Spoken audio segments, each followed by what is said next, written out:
집에는 건물에 무게를 지탱하는 기둥들이 있습니다. 벽에 구멍이 나면 메꾸면 되지만 기둥이 무너지면 온 집이 무너지게 되지요. 우리의 신앙에도 기둥과 같이 중요한 역할을 하는 여러 주제들이 있습니다. 그런데 그중 특별히 중요한 의미를 가진 몇 가지를 뽑아보면 다음과 같습니다. 첫째는 창조입니다. 하나님께서는 이 세계를 선하게 창조하셨습니다. 그리고 창조하신 모든 세계가 하나님이 주시는 복을 누리기를 원하셨습니다. 둘째는 타락입니다.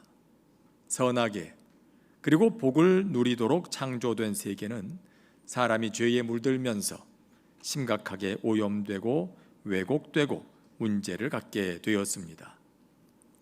셋째는 십자가와 부활입니다. 이런 세계를 구원하시고 다시 복되게 하시려고 하나님께서 하나님의 아들 예수 그리스도를 보내십니다. 그리고 십자가에 죽으시고 부활하심으로 죄의 문제를 해결해 주십니다. 이 세계가 다시 하나님으로부터 오는 복을 누릴 수 있는 길을 여시는 겁니다. 예수님께서 우리를 위해 죽으시고 다시 사셨음을 믿는 사람마다 죄 씻음을 받고 하나님의 자녀가 되고 영생을 얻게 됩니다. 넷째는 재림입니다. 창조와 더불어서 시작된 하나님의 역사는 십자가에서 죽으시고 부활하신 주님이 역사의 마지막에 다시 오심으로 완성됩니다. 부활하신 예수님께서 승천하시는 그 자리에서 천사들이 나타나 제자들에게 이렇게 말했습니다. 갈릴리 사람들아, 어찌하여 하늘을 쳐다보느냐? 너희 가운데서 하늘로 올려지신 이 예수는 하늘로 가심을 본 그대로 오시리라. 예수님께서 다시 오시는 그날은 사람들이 두려워하는 것 같은 종말 혹은 지구 멸망의 날, 그런 때가 아닙니다. 세상의 모든 악이 심판을 받는 날입니다. 마침내 의가 승리하고 이 땅에 하나님의 나라가 완전하게 이루어지는 날입니다. 요한계시록에 기록된 것처럼 다시는 애통하는 것이나 눈물 흘리는 것이나 아픈 것이나 곡하는 것이나 죽는 일이 없는 평화의 나라, 복된 나라가 이루어지는 날입니다. 하나님께서 창조하신 이 세계의 구원의 역사가 완성되는 그러한 날인 것입니다. 초대교회는 바로 이와 같은 기다림 위에 세워졌습니다. 예수님께서 다시 오실 날을 기다리는 성도들이 모여서 이룬 공동체가 곧 교회인 것이죠. 그렇기 때문에 그리스도인들은 늘 그날을 소망하며 살아야 하는 것입니다. 죄로 물든 이 세상의 모습을 볼 때마다, 혹은 나도 어찌할 수 없는 내 안의 죄의 본성을 깨닫게 될 때마다 우리는 이렇게 기도하며 살아가야 합니다. 주여 어서 오시옵소서. 오셔서 하나님의 나라를 이루어 주시옵소서. 그래서 성경의 마지막 장은 이러한 성도들의 기도로 끝나고 있는 것입니다. 마라나타, 아멘 주 예수여 오시옵소서. 오늘은 대림절 첫 번째 주일입니다. 대림절은 말 그대로 기다릴 때 이 말임, 주님의 임하심, 주님의 오심을 기다리는 절기를 뜻하지요. 이 절기에 우리는 예수님께서 세상을 구원하시러 이 땅에 오신 사건을 기념하고 축하합니다. 그러나 사실은 그저 이전에 있었던 일을 기념하고 또 그렇게 축하하는 것으로 끝나는 게 아닙니다. 도리어 이 절기는 다시 오실 주님을 기다리면서 우리의 믿음을 새롭게 만들어가는 그런 절기인 것입니다. 오늘 말씀 가운데서 예수님은 바로 그때의 일에 대해서 말씀하십니다. 그날은 어떤 날인지, 그 날을 기다리며 살아가는 우리들의 자세는 어떠해야 할 것인지에 대한 말씀입니다. 먼저 주님 말씀하십니다. 그 날과 그때는 아무도 모르나니 하늘의 천사들도 아들도 모르고 오직 아버지만 아시느니라. 그 날을 기다리며 우리가 제일 먼저 기억해야 할 것이 그 날과 그때는 아무도 모른다는 것입니다. 주님이 다시 오신다는 사실은 분명한 일입니다. 그날은 하나님께서 모든 악을 멸하시고 하나님의 나라를 완성하시는 날이라는 것은 분명합니다. 그러나 그 때가 언제인지는 아무도 모릅니다. 문제는 그날을 안다고 주장하는 사람들이 있다는 거지요. 많은 이단 종파들이 그렇게 주장합니다. 예수님이 이미 영적으로 재림하셨다 하기도 하고, 또 예수님이 오실 날과 시를 그들이 알고 있다, 그들이 계시를 받았다, 그렇게 얘기하기도 하고, 심지어 자신이 재림한 예수라고까지 주장하는 일도 있습니다. 그러나 주님 분명하게 말씀하십니다. 그날과 그때는 아무도 모른다. 그리고 또 말씀하십니다. 사람이 너희에게 말하되 보라 그리스도가 여기 있다, 보라 저기 있다 하여도 믿지 말라. 거짓 그리스도들과 거짓 선지자들이 일어나 이적과 기사를 행하여 할 수만 있으면 택하신 자들도 미혹하려 하리라. 여러분, 그러니까 주님 오시는 날을 안다 하는 사람들이 있거든 전부 다 거짓인 줄 아시길 바랍니다. 또 재림하신 예수님이 여기 있다, 또 저기 재림하셨다 그래도 믿을 수가 없습니다. 그건 다 거짓말이기 때문입니다. 예수님이 뭐가 아쉬워서 또 뭐가 무서워서 아무도 모르게 몰래 오시겠습니까? 예수님께서는 그날은 언제인지 모르지만 다시 오시는 그날에는 세상의 모든 사람들이 다 볼 수 있는 방식으로 비밀리에 오시는 게 아니라 공개적으로 오시겠다고 말씀하셨습니다. 마태복음 24장 27절은 이렇게 기록되고 있죠. 번개가 동편에서 나서 서편까지 번쩍임같이 인자의 임함도 그러하리라. 여러분, 번개가 한번 내리치면 온 동네 사람들이 다 보는 것입니다. 번개가 아무도 모르게 내 집 골방에서 몰래 치지 않는 것입니다. 예수님께서 오시는 그 사건도 그와 같을 것이란 말입니다. 예수님께서 오시는 것을 모르는 사람이 없도록 온 세상 사람들이 다 한 번에 볼 수 있는 그와 같은 방식으로 오시겠다는 겁니다. 그러므로 주님의 재림을 기다리는 사람들이 기억해야 할 것은 그 날과 그때는 아무도 모른다, 안다고 하는 사람들에게 미혹되어서는 안 된다는 것을 기억하는 것이죠. 둘째는 그날이 있음을 반드시 믿어야 한다는 것입니다. 마태복음에서 예수님께서는 그날이 마치 노아의 때와 같을 거라고 하십니다. 마태복음 24장 37절에 노아의 때와 같이 인자의 임함도 그러하리라 말씀하십니다. 노아의 때에 하나님께서 물로 세상을 심판하시겠다 하셨습니다. 그런데 사람들이 이 노아의 말을 듣지 않습니다. 믿지 않습니다. 말도 안 되는 소리다. 그런 일이 어떻게 있을 수 있느냐. 그리고는 평소 하던 대로 먹고 마시고 즐기고 그랬던 거죠. 그러다 어떻게 됐습니까? 하나님의 말씀대로 홍수가 날 때 다 물에 빠져 죽었습니다. 하나님의 말씀을 믿고 배를 만들었던 노아와 그 가족들만 구원을 받습니다. 그런데 주님이 다시 오시는 날에도 그러한 상황이 또 벌어질 수 있다는 거예요. 몇 년 전에 나이아가라 폭포 난간의 길에서 사진을 찍던 10대 소년이 24m 아래로 떨어져서 크게 다친 일이 있었습니다. 그 기사가 났습니다. 다행히 바로 구조 헬기가 떠서 이 소년을 구해 주어서 생명에는 지장이 없었습니다마는 아찔한 사고가 아닐 수 없죠. 그런데 더 안타까운 건 사고가 났던 바로 그 지점에 위험하니 난간에 올라가지 말라는 표지판이 분명하게 붙어 있었다는 겁니다. 경고가 이미 있었는데 그걸 무시했던 거죠. 위험하다는데 그 위험해, 거기 올라가면 안 돼 그러는데 괜찮아, 안 떨어져, 그렇게 생각했다는 겁니다. 여러분, 성경은 분명히 경고하고 있습니다. 미리 알려주고 있습니다. 그날이 있을 거라고. 부활하시고 승천하신 주님이 다시 오시는 날이 있을 거라고. 하나님께서 창조하신 이 세계의 질서는 이렇지 않습니까? 시작이 있으면 꼭 끝이 있게 돼 있는 것. 이 우주 역사도 그렇다는 거죠. 어렸을 때는 우리 곁에 나이 드신 분들을 보면서 꼭 남의 일 같습니다. 내게도 저런 날이 오겠는가. 나는 항상 젊은 것 같고 그날이 그날 같고 그러지 않았습니까? 그런데 어떻습니까? 그날이 정말 안 옵니까? 오지 않을 것 같던 그날이 불현듯 눈앞에 찾아오지 않습니까? 지금은 실감이 나지 않습니다. 당장 내 눈앞에 그런 일들이 벌어지고 있지 않으니까 말입니다. 그러나 그날은 옵니다. 반드시 옵니다. 하나님의 약속의 말씀 가운데 이루어지지 않은 것이 한마디라도 있습니까?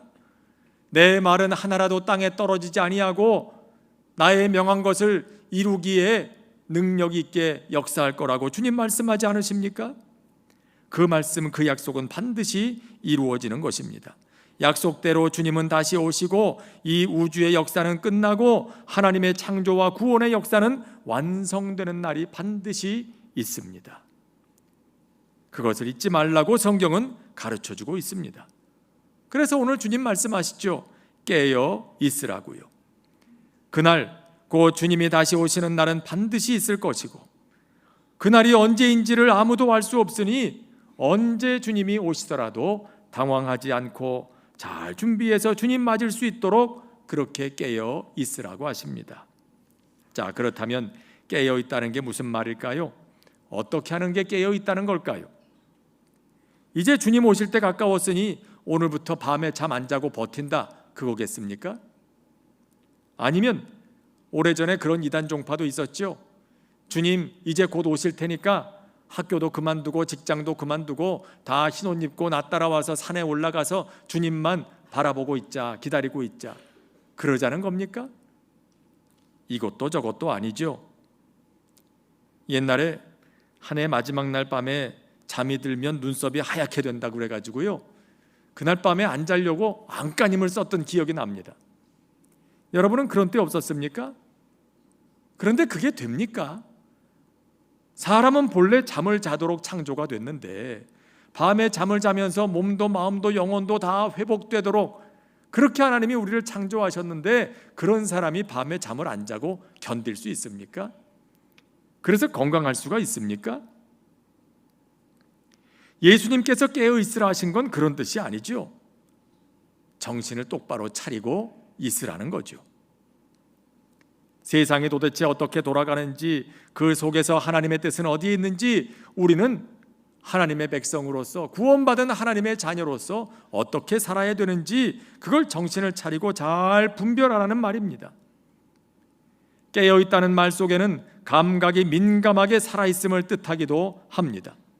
잠든 사람은 감각이 없습니다. 깊이 잠든 사람 옆에서 춤을 춰도 세상 모르고 잡니다. 여러분도 건강검진 해보지 않으십니까? 내시경 할 때 이거 불편하니까 수면 내시경 합시다. 팔에 주사를 꽂으면 조금 있다 잠이 스르르 옵니다. 그러고 눈 떠보면 벌써 다 끝났습니다. 그 사이에 어떤 일이 있었던 겁니까? 관을 내 식도로 지분을 가지고 위장 속을 휘집으면서 그 안을 다 들여다보고 대장 속을 다 들여다보고 그러는데 나는 아무것도 몰랐어요. 무슨 일이 일어나는지 몰랐어요. 왜? 너무 깊이 잠들어 있었으니까. 여러분, 잠든 사람은 감각이 없어요. 뭐가 어떻게 돌아가는지 민감하게 느낄 수가 없어요. 그런데 깨어 있으면 어떻습니까? 감각이 깨어 있으니까 민감하게 모든 자극에 반응하게 되는 거예요. 이게 깨어 있다는 거죠.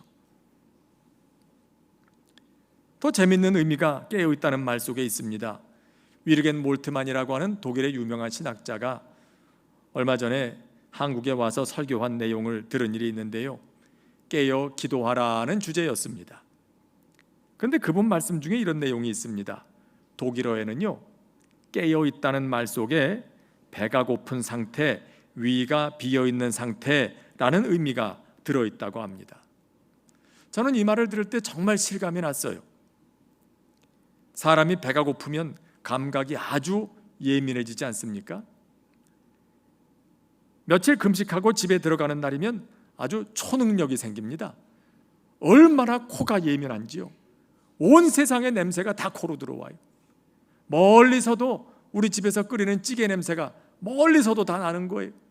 길을 갈 때마다 빵 굽는 냄새, 커피 냄새, 고기 굽는 냄새, 온 세상이 어떻게 그렇게 음식 냄새로 가득 차 있는지 말이죠. 그날만 유난히 사람들이 먹을 걸 많이 준비해서가 아닙니다. 배가 고프니까 감각이 민감해지는 거예요. 깨어 있다는 게 그런 뜻입니다. 감각이 아주 민감해집니다. 무엇에 민감하라는 걸까요? 하나님의 뜻에 민감하라는 것입니다. 오늘의 시대가 어떤 시대인지, 그리고 그런 시대에 요구하시는 하나님의 뜻은 어디에 있는지, 배고픈 사람이 음식 냄새에 민감하게 반응하듯이 하나님이 요구하시는 바에 민감하게 반응하라는 겁니다. 그게 깨어 있다는 겁니다. 오늘 성경을 보십시오. 무화과 나무의 비유를 배우라 하시지 않습니까? 가지가 연해지고 잎사귀를 내면 여름이 가까운 줄을 알지 않느냐. 시대를 분별하라는 거죠. 그저 세상 돌아가는 대로 나도 똑같이 따라만 갈 것이 아니라 이 시대가 지금 어디로 가고 있는지, 내가 타고 있는 배가 절벽으로 떨어질 것인지 아니면 안전한 항구로 들어갈 것인지, 그 속에서 나는 하나님의 백성으로서 어떻게 살아가야 하는지 분별하라는 겁니다. 얼마 전에 이런 기사가 났어요. 요즘 초등학생들이 의사가 되려는 이유가 돈을 많이 벌 수 있을 것 같아서 그게 1위였답니다. 불과 몇 년 전만 해도 내가 좋아하는 일이라서, 내가 잘 해낼 수 있을 것 같아서, 사회에 봉사하고 사람들의 생명을 구할 수 있을 것 같아서 이게 1, 2, 3위였답니다. 그런데 이제는 그 몇 년 사이에 의사가 된다는 건 곧 돈을 많이 벌기 위해서다라는 걸로 생각이 바뀌었다는 거죠. 한참 순수해야 할 초등학생들의 생각이 이렇다는 것, 참 왠지 씁쓸합니다. 이 아이들의 말은 오늘의 세계가 어떤 가치관을 중심으로 돌아가고 있는지를 잘 보여주는 것 같습니다. 물질 만능, 돈이 최고, 의사는 사람의 생명과 건강을 다루는 사람이 아닙니까? 그런데 돈만 된다면 사람의 생명까지도 두 번째가 될 수 있는 사회, 그게 오늘의 세상인가 생각하니까 도대체 이 아이들이 어디서 이런 걸 배웠을까? 여러분 어디서 들었겠어요? 다 부모들한테서 들은 거죠. 너 의사 돼야 돈 많이 번다. 그러니까 이 아이들의 생각 속에 의사는 곧 돈, 이런 등식이 딱 생기고 만 거예요. 과연 우리 아이들에게 뭘 가르쳐 온 걸까요? 그런 아이들이 살아갈 우리의 미래는 세계가 어떻게 달라질까요? 이것이 오늘의 세상의 모습이라면 그 속에서 그리스도인들은 어떤 생각을 가지고 어떻게 살아야 될까요? 세상이 그러니까 아무 질문도 없이 그저 우리도 돈이 최고 그렇게 살아야 될까요? 물론 물질 중요합니다.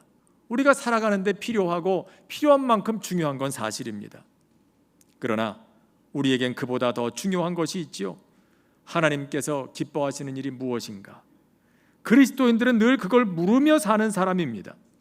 나의 말은, 나의 행동, 나의 하는 일, 다시 오실 주님, 세상을 심판하실 주님 앞에서 어떤 의미가 있는 것일까?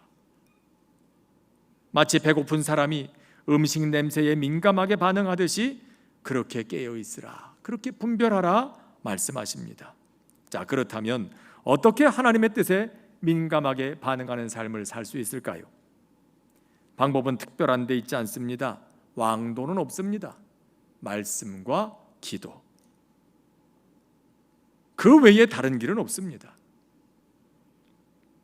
기도로 성령님의 도우심을 구하면서 하나님의 말씀을 항상 가까이 해야 하는 것입니다. 사람의 감각은 연습을 통해서 개발되게 되어 있죠. 얼마 전에 저는 이런 얘기를 듣고 새삼 놀란 일이 있습니다.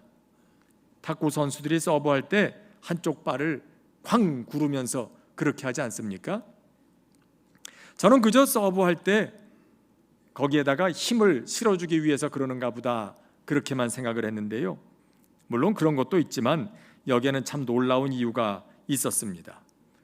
선수들은 상대방이 서브를 넣을 때 공이 라켓에 맞는 소리만 들어도 이 공에 어떤 종류의 회전이 들어갔는지, 그리고 그 회전이 얼마나 들어갔는지, 그 공의 강도는 어떠한지 이걸 알 수 있답니다. 그래서 상대방이 그걸 눈치채지 못하도록 발로 쾅 구르면서 그렇게 서브를 넣는다는 거예요. 참 놀랍지 않습니까? 어떻게 그렇게 순간에 나는 그 작은 소리를 듣고 공의 성격을 알 수 있단 말입니까? 근데 그게 된답니다.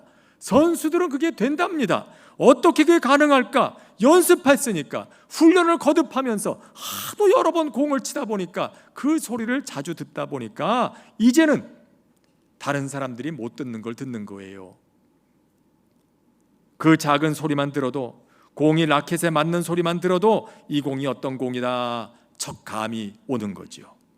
감각이 개발되는 거예요.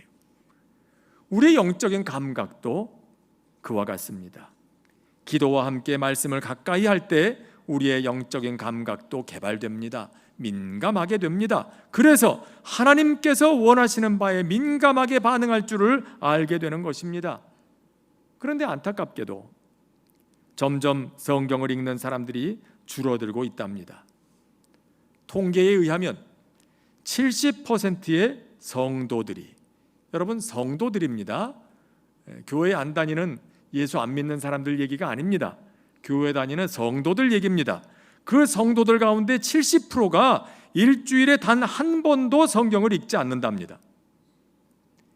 또 그 중에 35%의 성도들이, 여기도 성도들입니다, 아예 성경을 읽지 않는다고 합니다. 자, 이 중에도 그런 분이 계신 건 아닌지 모르겠습니다. 그러나 그래서는 안 되겠죠. 이래서는 깨어 있을 수 있는 방법이 없습니다. 하나님의 뜻에 민감하게 반응할 수가 없습니다. 기도와 함께하는 말씀 묵상, 이걸 흔히는 요즘엔 큐티라고 부르죠. 긴 시간 필요한 것도 아닙니다.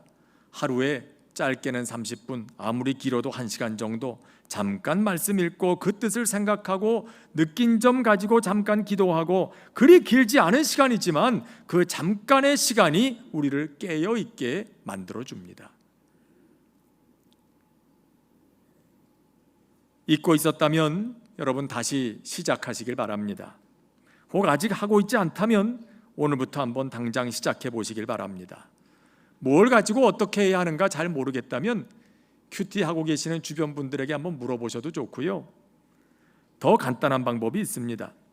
우리 교회 홈페이지로 들어가면 제일 첫 화면에 오늘의 큐티가 딱 나옵니다. 그곳에 들어가면 매일 목사님들이 새벽 기도회 때 전하시는 말씀이 요약돼서 실려 있습니다. 생각할 점, 짧은 기도문까지 다 실려 있습니다. 친절하게도 요즘에는 교구 목사님들이 성경 낭독 영상과 함께 매일 아침 여러분들의 휴대전화로 이걸 다 보내주십니다. 여러분이 얼마나 편한 일입니까? 그런데도 이걸 안 열어본다, 하루에 한 번도 안 열어본다, 일주일에 한 번도 안 열어본다, 그러면 이건 관심이 없든지 의지가 없든지 아니면 게으르든지 그 중에 하나가 아닐까요? 여러분 이거 잘 활용해 보시길 바랍니다. 말씀을 묵상하는 길은 여러 방법이 있습니다. 여러 방법들을 한번 잘 활용해 보십시오. 여러분의 영적인 감각이 깨어나기 시작할 겁니다. 대림절은 그저 다가오는 성탄절을 준비하는 절기만은 아닙니다. 다시 오실 주님을 기다리면서 나 자신을 준비하는 절기여야 합니다. 깨어 있으라 하신 주님의 말씀처럼 나는 얼마나 하나님의 뜻에 민감하게 반응하는 사람인가? 나의 영적인 감각은 얼마나 잘 개발되어 있는가? 세상을 향해서는 민감하게 반응하면서 하나님께서 기뻐하시는 뜻에 대해서는 잠들어 있는 것은 아닌가? 돌아볼 수 있어야 합니다. 이것이 다시 오실 주님께서 오늘 우리에게 주시는 말씀입니다.